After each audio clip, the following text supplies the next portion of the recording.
Welcome to Real Pod. I'm so excited. I've been waiting for this day to come to be in here, so I'm really excited. I am been waiting for this day too. Thanks for having me on the squeeze. We had to just kind of complete the swap. Yeah. How are you? How's your spirit? I'm good. I'm tired, but I'm good. I've noticed when I'm on my period, I'm like so stressed and so anxious. So I'm coming off of that right now. So I'm like, okay, whatever phase that is, I'm really bad at knowing whatever That's good phase that is. But you're recognizing it's maybe the period. Yeah. Today and yesterday, my husband was like, "Are you okay? Are you okay?" Like multiple times, and I was like, "I'm fine. I'm just anxious." And he was like, "But why?" I was like, "I don't know. It's just part of being a woman." I literally was just gonna say, being a woman, you just have no idea. Is it my period? Is it hormones? Is it just something happening in my body that no one knows about because we don't know everything about the woman's body? You know, all that stuff. Yeah. I'm glad you're feeling better. Yeah, we're almost out of it. So, did you have a good summer? I did. Good. It's weird that it like went by so quick. I know. Like I'm in April in my brain still. I'm like, wait, September? Like, really? What are we doing? I'm mentally in October. Yeah, if I'm looking at my calendar, then I'm in next year. Yeah. If I'm in my personal life, then I'm still in April. That's funny. How has it been managing everything? I feel like in a great way, you've had so much success, but also I know that can be a lot. Yeah, it definitely is a lot, and I think I'm still learning how to manage it. I've never really had a problem with time management, but now it's like managing my personal time is what I'm struggling with because, you know, similar to you, I got a lot of things going on and, different businesses that are different. Mm-hmm. So trying to find that like time to close the laptop, turn off my brain, not think about things.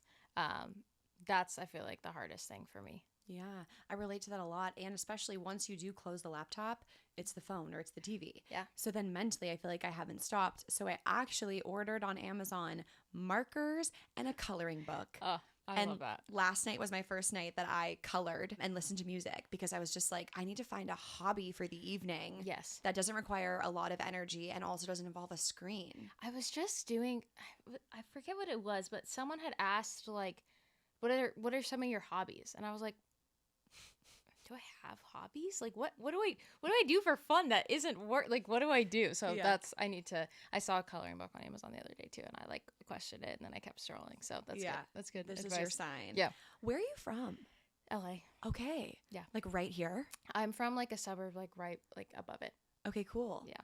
And you never expected to be doing this as your career. No. When you were growing up. No.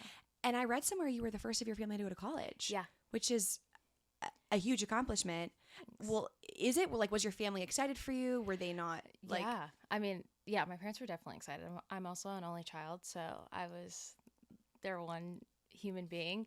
It was definitely hard though when I was like applying to college and trying to figure out like what I wanted to major in or like what I wanted to do because my parents didn't go to college, and so they were like, I don't know, sorry. And I was like, okay. But I originally went to college for dance because I didn't know what I wanted to do, and I danced my whole life, and my parents were like, you love it, go do it. So that's what I did, and then I ended up, after doing that for a semester, I was like really burnt out, and being a dance major is really hard, and it kind of like took the love and like expression, and like, dance was always like my way to process things, like my escape from what was going on. And so the fact that I was being like graded on, my pliés and my tendus, I was like, this is a little overkill. So then that's when I switched over to nursing. Yeah, that is just a story, unfortunately, we hear a lot, is like this thing that's someone's passion then becomes analyzed and statted, and you're competing against people, and now you're being judged, and like you can quickly lose the joy. I relate to that in a volleyball sense. An only child though, so did you like that? Did your parents only want one? That's a good question. I think they maybe like tried a little for another one, and then they just enjoyed having one. So they're both like one's one of 3 and one's one of 4. So they were like, fuck that. Yeah. I don't want to give siblings. No, they were just like, the typical, like they are high school sweethearts, married at 23, had me at 25, and like just my dad was working like 80 hours a week so that my mom could stay home. So realistically, I think it would have been really hard for them to have, financially. another kid, but there's parts of it that I love. Don't get me wrong. I was, able to do a lot of the things I wanted to do because my parents were able to afford it because there was only one of me, but I definitely wish I had a sibling. Yeah. Especially because I don't have cousins my age. They're either like 10 years older or 10 years younger. So I was kind of just like me and the adults, which is fine. That's probably why you're so mature. I think it definitely made me grow up a little bit, which I'm thankful for. I love my family. So yeah, it wasn't like I was, going through the trenches with them.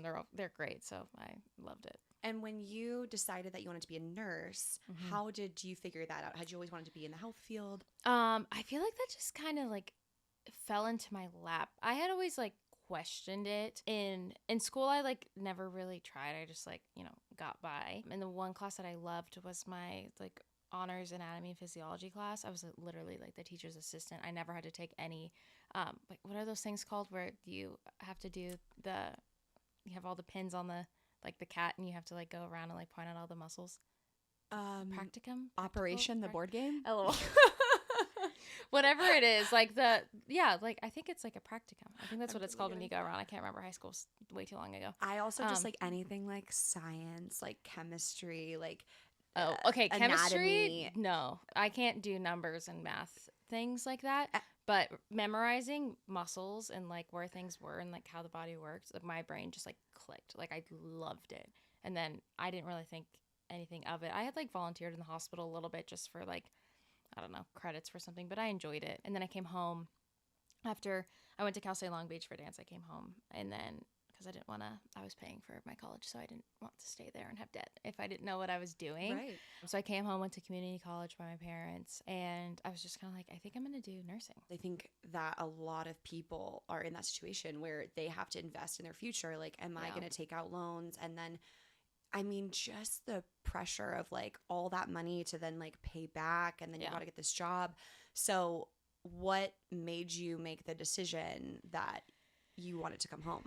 I think it was just, I was like, I don't know what I want to do. I don't want to waste money staying here. I had friends, but I didn't do like sorority or anything. It's not really like my vibe. I loved it for my friends, but I didn't like have like a solid group that I like wanted to stay for. And I was just like, I don't even know, like, what if Long Beach doesn't have like what I want to like major in, and I'm just like here for a couple of years and I like find something I love and I'm like, oh wait, I actually have to transfer and I need to like stay longer, pay more. But I absolutely loved community college. I like recommend it for everyone because obviously the costs are just like unmatched. I was literally able to pay for school like as I went and it was the best thing ever. Like I graduated and I didn't have to pay anything else, but also just like gives you the freedom to like figure out what you want to do. And at 18 I had no clue what I wanted to do. Like I was a dance major. Like clearly, it's hard to make a career out of that. So I scream it from the rooftops. If anyone's considering community college, I loved it. So when you're at community college, that's actually when you meet your husband's sister, right? Who set you up. Yeah. And this is the like story I feel like heard around the world. Actually, Sasha, who's producing this episode, was like, no, I haven't heard the story. I was like, okay, so I'm going to make Taylor retell it for the freaking 200th time. We love it. But how did you meet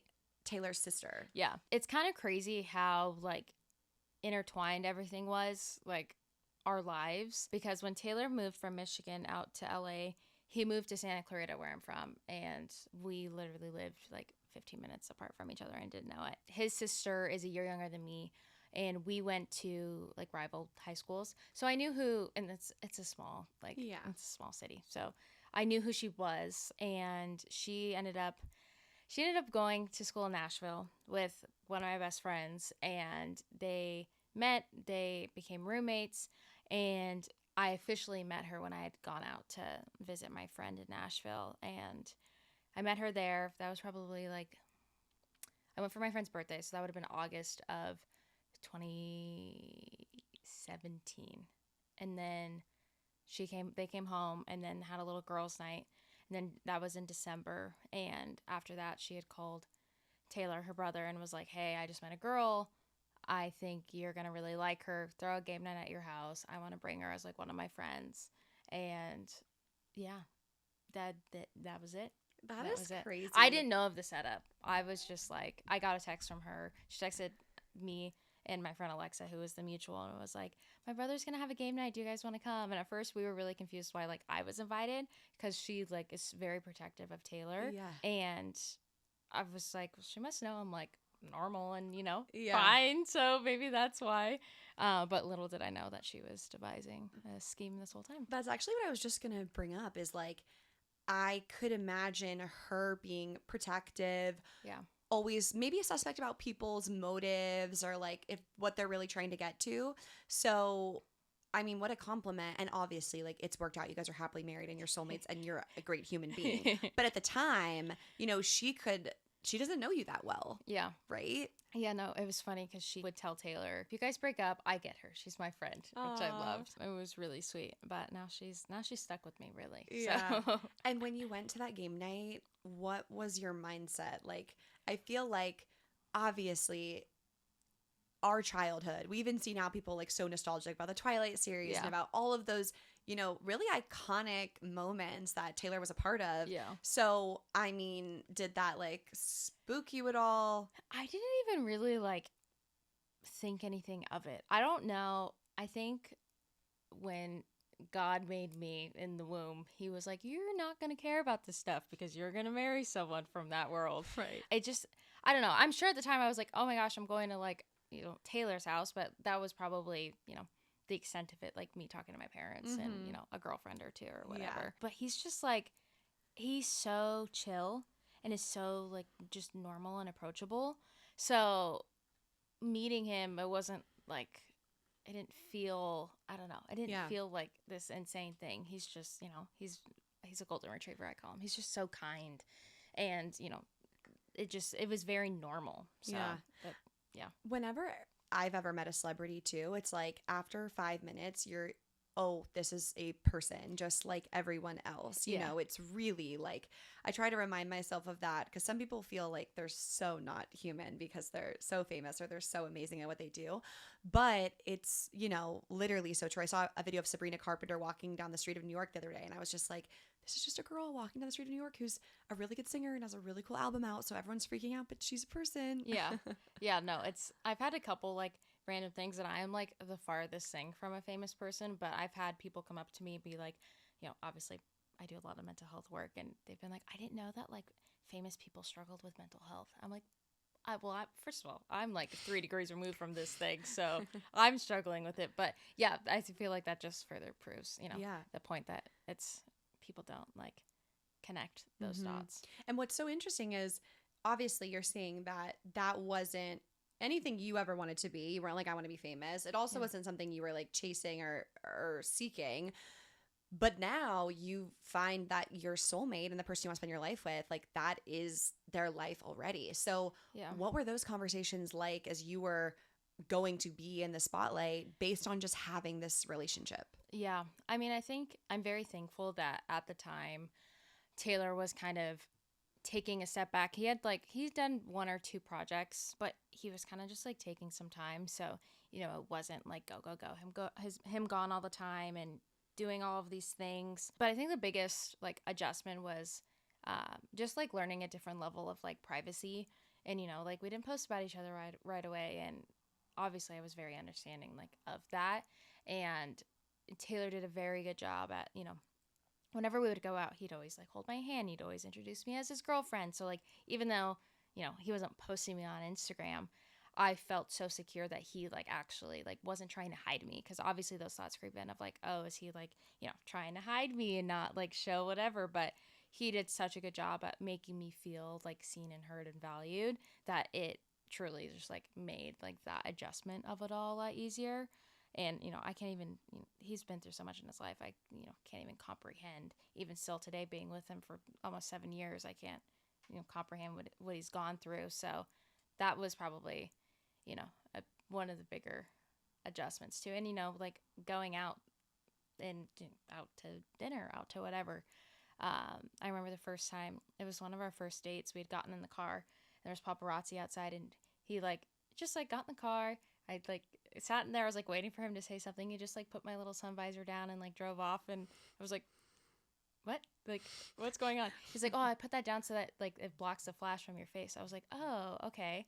And like, it's just, it's just normal for him. Like, it's a part of his life. So, and I like the way he's approached it with me. He's not like, he's kind of thrown me into the fire, but, you know, still like holding my hand in a way where it's not like, this is what's going to happen. Or like when we do press, he's like, this is what you need to say. This is what you need to do. We just like walk out and don't like have anything rehearsed. So it's sweet the way that he's kind of like integrated me into this whole thing. And from the little I know about his sister, I can imagine, like, one, there's no way he's pulling any tricks in the beginning. Like, his sister probably seems like a great human. Like, and to that effect, too, he's obviously normal and nice and like everyone else because you're grounded with family and because we don't see that a lot with people who are child stars. So, you know, that's so great. And yeah, you guys 7 years. Max and I are, I think, just hit 9. But when you said 2017, I was like, a lot of us were falling in love that year. Yeah.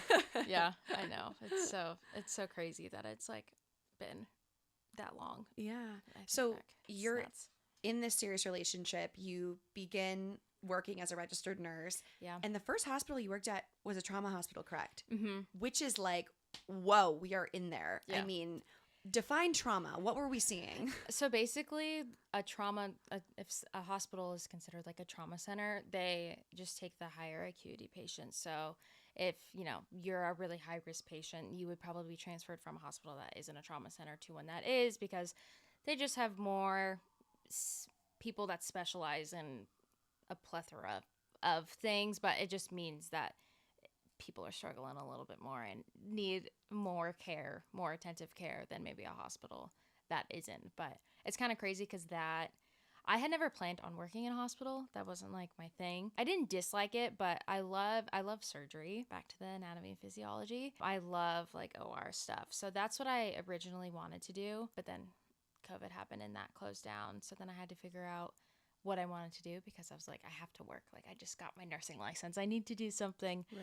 So I loved Northridge Hospital, and they're a trauma center. And truthfully, the nice thing about going to community college, especially for nursing, like in the area, is during your clinicals, you try out basically all the hospitals in the area. So I got to go to like 6 or 8 different hospitals in the LA area and basically like try it out, see, you know, if I liked how the hospital was run, how I liked the nursing there. So when I was wanting to apply for a job, I was like, I'm only going to apply to this one hospital because that was like the high standard of nursing that I saw. And if I get it, great. If not, then I'll just wait COVID out. But I got it. And then you were working literally on the front lines during COVID. Yeah. So when did your mental health start to first get really affected by this? Yeah. I would say probably like February, March of 2021. So I had started working at the hospital for like August of 2020. So the initial scare of COVID had happened, but that flu season, December, January, February, that is when like the madhouse of COVID patients really amped up. My unit wasn't COVID in the beginning. It was just a telemetry, like cardiac floor. And we got changed to COVID because we had such a big influx of patients. We ended up going out of ratio. My first night on my own, I was out of ratio, which means I normally have 4 patients. I was up to 5. And my charge nurse, who basically is kind of like overseeing the whole floor, she was gone in our heart monitor room because the tech that normally is in there was gone. So I was literally just like by myself my first night, bawling, like putting my PPE on, taking it off, on, off all night, going in these rooms trying to like do this on my own for the first time. And that level of stress kind of truly just carried out for like 3 months. And there wasn't time to like think of my mental health really during that because it was just go, go, go. And I was getting called on my days off to see if I can come in, you know, from like midnight to 3 a.m. to go do vitals. And of course I would because we were short staffed and, you know, I would hope someone would do that for me too. And I was working that night. So it was just like all hands on deck for a couple months. And I think it was probably like February or March of 2021. I was in the car with my husband and he was like, "Are you okay?" I was like, "Yeah, I'm fine. I just, you know, worked a couple nights in a row. I'm just tired." And he was like, "No, but like, are you actually okay?" And that was the first time I had ever questioned how I was. And I don't even think I like gave an answer. I think the conversation just kind of ended, but that was the first time I like kind of was aware that I was acting weird. Something was going on. And I'd say throughout the rest of the year, it took me probably the rest of the year to figure out that I actually like was struggling with my mental health all the way until probably like February, March of 2022 was the first time that I actually like went to therapy, because my PTSD and dissociation had gotten so bad. I was like, okay, I am struggling. I do need help. Mm-hmm. So yeah, it was kind of like beginning of 21 Wow. for a year. So you were, would you say, like in a depressive state?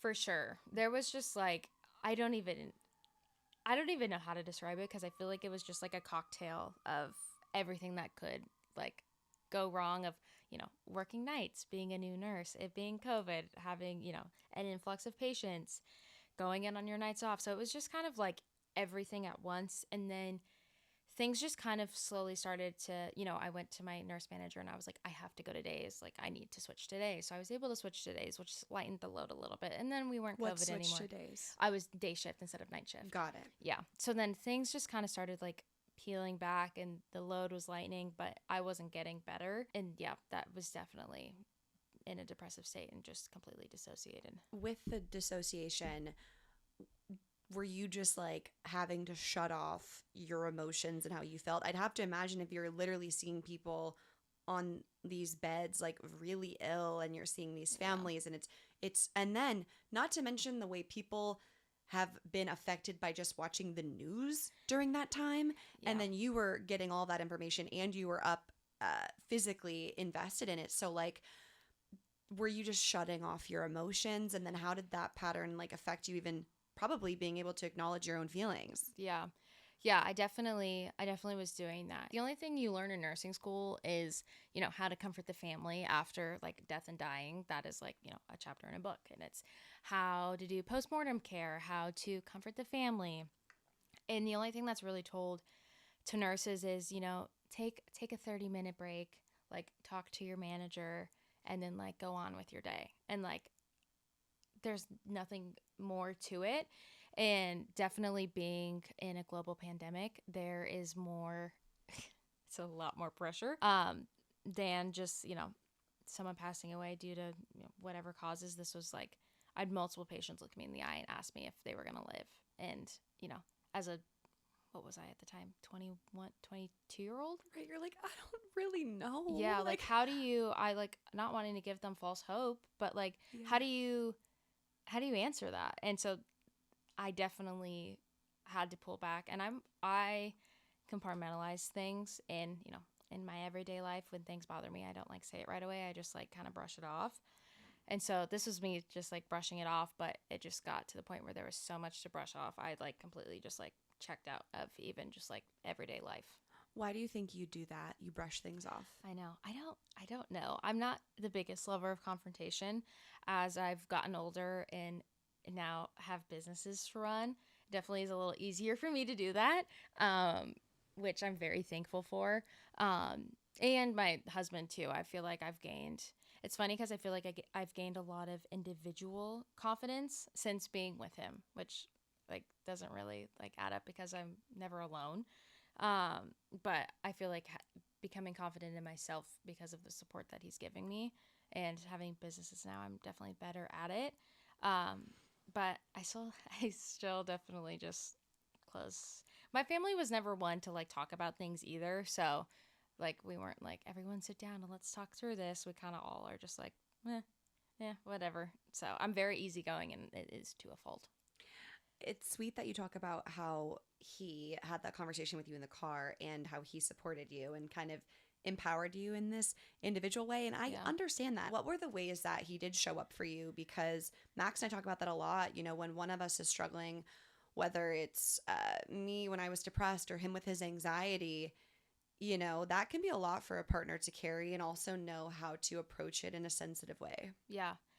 I mean, he does a lot for me. He's the best. But during that time, I would say he was just like really, really aware of my needs of basic like food. When I would come home from a shift, he would like have food for me, which was like the sweetest thing ever. He's the cook though. He's the chef of the two of us. But like, if I was having a hard day, he would, have a little card out for me, or like when I was on day shift, like I would go to bed before him and I'd wake up and have like a little note. So things like that, like I am a acts and like a words Service. yeah Acts of girl. service. So little things like that like really help me out. But also him, even feel like now, like him, today and yesterday, he's like, hey, are you okay, are you okay, because he sees that shift. We've learned to be like really open with each other. And he's gone through, we both kind of went on like a mental health thing like at the same time, but we were like, when one of us was bad, the other was good. So we just kind of like did this the whole time. And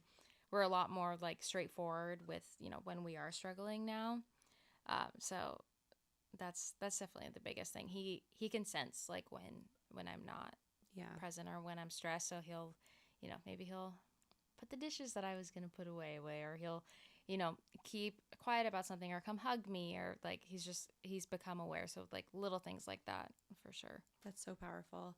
It really just taking the pause and making eye contact with someone and saying, no, like, are you okay? We don't have to rush to the next thing. You know, everything can wait. I think I just had that conversation with Lauren Gray, who came on the podcast, of like, work can wait, being too busy can wait for like the big important conversations with people. Yeah. And it's something that I feel like I've had to learn how to approach it with others, how I want them to approach it with me. But also, like, if someone does ask you, like, are you okay?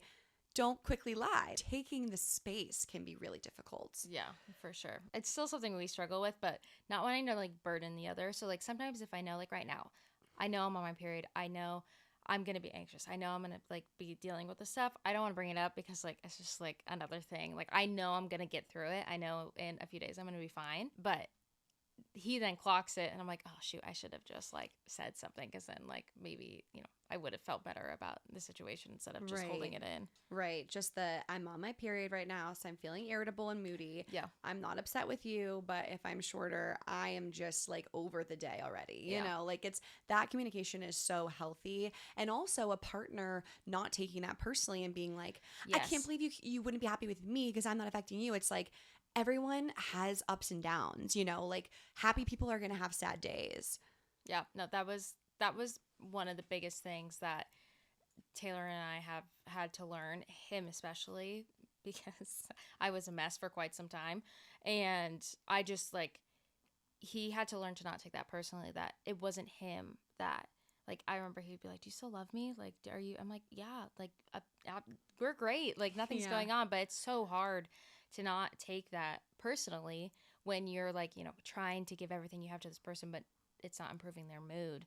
So that was something that we both, him, really had to learn. And I'm so thankful that we did, because, we were together for 4 years before we got engaged, and we went through so much life together. So now I feel like, marriage has been great and easy because we've had to go through so much freaking crap before we got married. It's like, oh, marital problems, we just talk about it, we're fine. Right. Which is important, to go through hard things before you make that commitment with someone. Yeah. And so you begin seeing a therapist, you begin to put words to kind of these feelings and address your mental health. Yeah. And then eventually make this decision to leave nursing. Was that really hard for you, or were you feeling ready at the time? Yeah, I actually, the decision made itself for me. I ended up getting COVID, ironically, not from working at all, from visiting my husband on set, which is just hysterical. But I was out of work for like probably 2 months, 2 to 3 months. I was like full on disability, like couldn't go back to work. Because of COVID. Wow. I was really sick. Oh my gosh. And that was kind of the decision was made, because I was like teetering going back with like part-time, or like what I wanted to do, if I wanted to change units or what that looked like. And being out, I was like, okay, I think this is like a sign for me. Like I need to be done with this. Like this, it served its purpose, and I need to remove myself. And that happened even before I was in therapy. And I think that needed to happen, because after that was the first time I was actually home. I was out of the environment that was causing me so much trauma, and I was able to be home and be like, oh, there's like a lot more here than I thought was going on. Yes. The environment that you're in, it's so significant. Yeah. Like the way that it affects someone's emotions, their thoughts, their feelings, their actions. And I took a mental health leave from volleyball at USC after my junior year. And similarly, like just the little things that changed from not being in just the constant cycle of like practice, shower, lift, class, food, practice, film, like, and then just feeling like emotionless. I like got that pep back in my step, and I kind of remembered my sparkle. And I always think that's so important for people. Like, if the environment is not serving you anymore, can you just like remove yourself, even if it's temporary, for a weekend or for a week, or if you can, a month, until you can think more clearly. Like, and then I went back for my senior year and I was like myself again, and I could say, okay, this environment's tough. Here are my tools. I'm going to go to therapy once a week. Here's how I'm going to cope, and I'm going to handle it, because we love those things, right? So yeah, I think I admire that decision, and it's hard for people to do that because they tell themselves, no, I failed, or like, I just have to keep pushing, but you don't. Like, please. And what you said about the sparkle is like, I relate to that so much, because I think, you know, going through therapy, and I did EMDR therapy as well, that I lost my sparkle, and that was the biggest thing I grieved.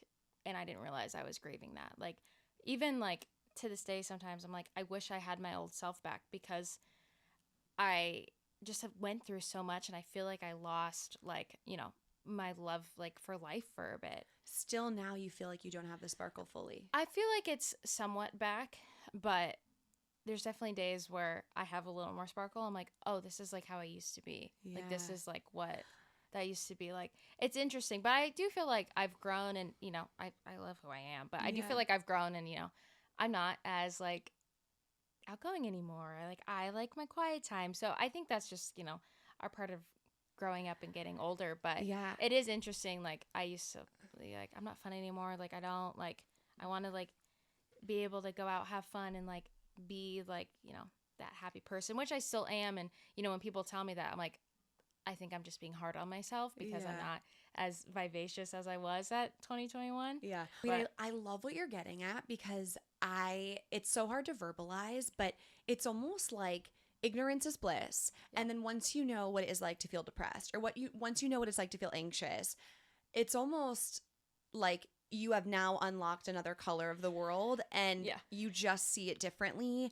And I once used to think, now that I've been depressed, I don't know if this is factual, but I personally feel like I'm almost more susceptible to getting depressed again. I once kind of thought of this analogy where, like, you're driving down a road, and now there are these new streets, like, and there are these streets you can take a turn on that you're going to feel sad if you drive down. And before, you used to just see a straight road. And now you see them. So you have the tools and the awareness, and you can keep driving straight, but like, it's there.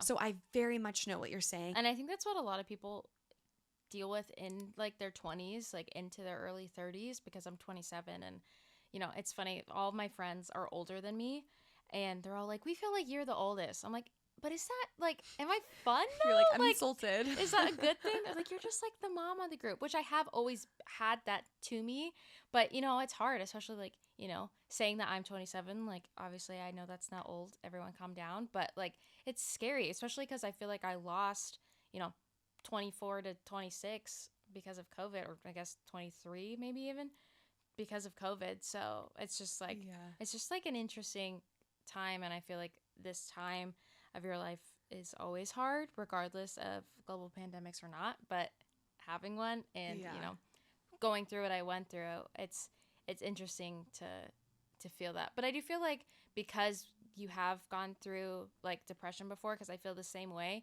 you like clock it more, even if you're not like actually, you know, fully feeling anxious or fully there. It's hard not to clock it, and then your brain to be like, oh, am I though? Should I like go down that road? And to that point, and to spin it positively, like, I love my life, and I am grateful for my struggles, and I'm grateful for the trauma that I've had, because I am who I am today.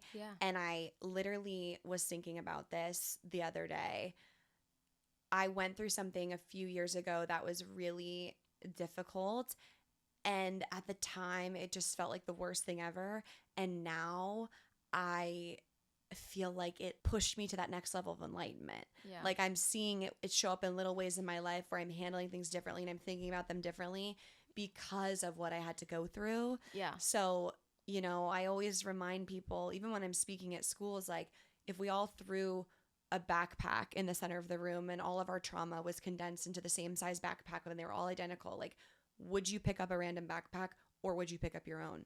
You would pick up your own because you know that you survived it because you're here and you put it in the pile. So it's like, in a way, what we go through makes us grow into the people that we are. Yeah, no. And I say the same thing. I'm obviously thankful. I don't know if it's the correct word, but I wouldn't change my path because I freaking love everything that I get to do now. And I would never even have thought that was a thing.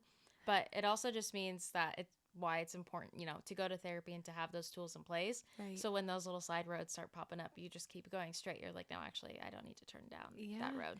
And both of us have now founded these communities. You have the Lemons Foundation, obviously everything with the Squeeze, and just, I told you when we were hanging out last time, I love like your branding and when life gives you lemons, and like I love it so much and it helps so many people. And, you know, to that effect, like that community wouldn't exist. Your podcast might not exist had you not had your own mental health struggles. And now, like, all these amazing things. I mean, got to see the BTS of a T-Swift music video. Like, I would, you know, anything to be in those situations has to be so cool. How are you handling now? Like, I know from that viral Spider-Man Tay picture, I know overnight, lots of traction to your pages, lots of new followers, lots of new eyes. Was that exciting to you? Because I know you had already been building your platforms, but like it was so night and day. Did you feel like, oh my gosh, this is a lot? I know. I question still how I felt about it because it was, I had, you know, grown like over 600,000 followers in a span of 24 hours. And so it was definitely crazy, but I feel so lucky to be associated with like some of the best fan bases ever. And, you know, like the fact that the Swifties accepted me is so lovely because like, you know, they easily could have been like, new girl, bye, like we don't want you. And they are lovely, and my husband has like the sweetest fan base. So I feel so lucky that I'm in a very like loving side of the internet. Obviously there's like trolls and whatever that they could screw off, but you know, 99% of this stuff is all like love and support. So it definitely has made the adjustment a lot easier knowing that, you know, I am loved by so many people. Yeah, so true. Hands down, Swifties are the best fan base. And I know we're both in it, right? Yeah. Like, that's amazing. The trolls though, how often does that happen? I mean, honestly, not that much, which is like, I get a few DMs from the same people like saying. You don't block them? Thanks. I just don't. I mean, I rarely even look in my like DMs. I just I'm not one to like read thoroughly into comments either. I actually had like a big pendulum swing of, I was for a long time like not even opening a comment section, like even to look at what my friends would comment on my photos, because I was like, I don't want to see anything. I don't want to like have my peace disturbed at all. And then it got to the point once we started the podcast, people would like comment on, you know, our post or on YouTube and be like, Tay, I know you're never going to see this because you don't look at the comments, but I really love today's episode because blah, blah, blah. And I was like, frick, I actually have such a supportive community that I've put, you know, my arms out at something that isn't necessarily there. So now it's just as it comes. I have the same thing though. Like if I'm ever on TikTok and I need to find one of my old videos because I want to use it again or I want to find the sound and I type my name in the search, is literally my nightmare. Like I'm literally just like Victoria Garrick Brown, and then I'm like click the one that I need because I'm like so scared. I think one time I looked down and it was like Victoria Annoying and I was like, oh my god. But I feel like that's everyone. I feel like if you type anyone's name they say that. That's just what I tell myself to sleep at night. No, it's true. It's everywhere. What can you do? I know it's just part of the gig. Yeah. But yeah, no, I love that. That's so true. Okay. Wait, I'm just seeing your shirt. Yeah. Oh my gosh, that's really cute. Isn't it? In my Reputation era. I love it. I'm actually not in my rep era right now. I just put it on because it's cute. Yeah. I feel like I'm probably in my I feel like I'm in my maybe like Speak Now era. I love that for you. So maybe I need to get a different one. What era are you currently in? Oh gosh. Maybe in my, I don't know, midnights because I was up till midnight last Okay, love that. way too late. There are so many though. I feel like it changes for me by the hour. I'm in like 6 eras every single day. Thank you so much for being the coolest and so open. I've just like loved getting to know you, and thank you for honoring me at your gala. That was like beyond. I was so touched. And it was so special, like what you've created and how you were part of that community, and now you give back and you raise awareness for the mental health of everyone, but also when you partnered with that foundation to bring light to nurses was so special. Before we go, in the spirit of realness, what are you currently working on in your own life? I think just more personal time, honestly, is what I'm striving towards. Good. Is that, because I don't know anything about business or like how to do things. I don't know anything about podcasts. I don't know anything about like, well, now I do, but when I started like nonprofits, like I don't, just kind of like walking into these things, and then they end up working out. So then I'm like, oh, I have to figure out like what I'm doing now. So just getting, good help and support around me, but also setting those boundaries. So important. If you ever need anything, I'm here for you. There's no guidebook to how to do this life. Yeah. And so I'm always trying to like have conversations with people who have done similar things. My best friend from high school is also a content creator, Corporate Natalie. So I'm so grateful that we have like a relationship that. Wait, Corporate Natalie? Yeah. Oh my gosh, I love her content. Oh really? Yeah. Oh my God, Nat. Yep.